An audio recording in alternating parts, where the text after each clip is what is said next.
Hey guys, so hope you're having a great day today. Just wanted to kind of go over some numbers. Had a couple of people ask about what we've done more recently from like a volume and profit standpoint. So I've done Turo now kind of passively for the last 2 years. I had a 2018 Ram ProMaster that was an extra work truck that we had, and I threw that on the platform because we weren't really using it for projects.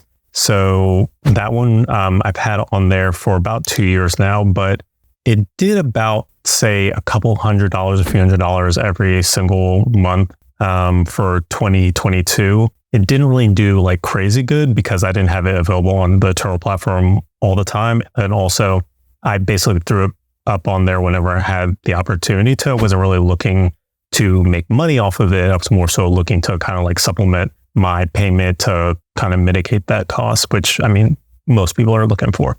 So we've been kind of focused like directly on Turo and rentals for about a year now. Actually, we started heavily in November of this time last year. So since then, we've actually year to date grossed $156,000 and $64, and that's just based off of Turo. We've also done quite a bit of direct rentals, private rentals. We started that earlier in the year, probably around like February timeframe, and we built it up a little bit into like April, May, but we started having some difficulty with like logistics and everything, and it was difficult with mainly me, unfortunately, being the only person managing all the rentals, splitting all my time between direct rentals and then also Turo. So I kind of got a little overwhelmed with that. And then also tracking the vehicles and managing the check-ins and check-outs, and then, you know, having issues with guests and stuff that are on the direct and private side that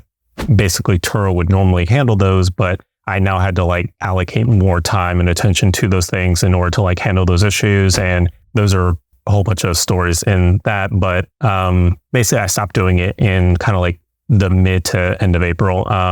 It started shifting primarily towards Turo because even though we were making less money on the actual rentals, it was a lot easier and more streamlined on Turo, just based off the fact that I didn't have to worry about all the extra stuff. So I basically focused on maximizing, optimizing Turo as much as possible for like each vehicle and kind of scaled it from there. So I don't know if you can really see this, but you can see on like May, June, and July, we really ramped up based off like what we were doing.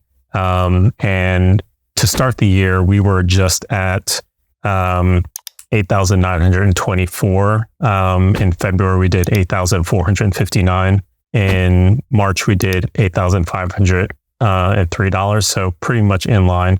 We had a big bump up in April where we jumped up to $10,849. A huge jump up in May, which was up to $16,472. Another slight increase in June, $16,999. And then a big increase in July, went to $24,233. Noticeable drop off in August from the July peak, dropped down to like $17,635. That was also in combination with the fact that we had 4 or 5 vehicles that went down that month. So that was also like a good chunk of what we could have made that we didn't end up making. September, we kind of leveled off, 17,873. Again, a couple of those vehicles were still down. October, we actually bumped back up again to 19,193.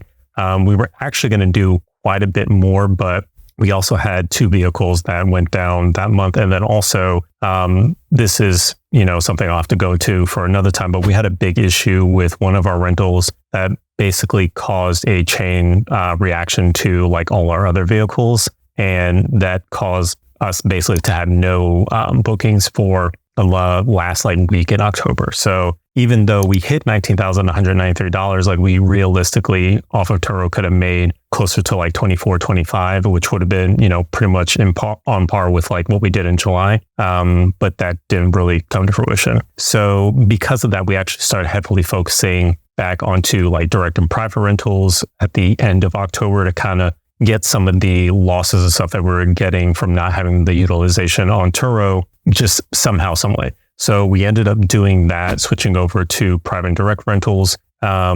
which made our, November numbers right now. It's the 23rd of November and we're at like 6,925 for Turo. So a huge drop off from what we were kind of like leveling out from between August and October. But even with that, the last 4 weeks or so, just on direct, we are probably at about 35,000.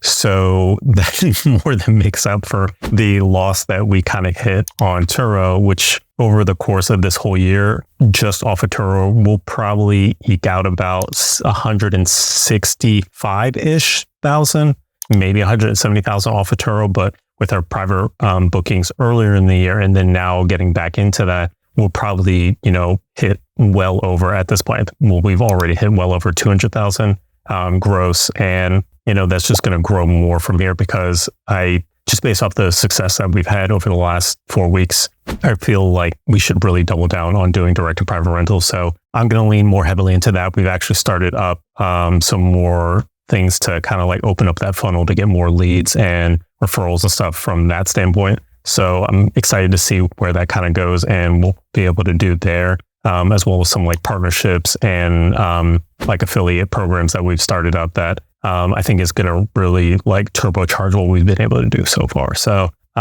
excited to see where this goes, excited to see what we'll be able to do to kind of finish out the year. And then as we head into the next year, 2024 is going to be crazy.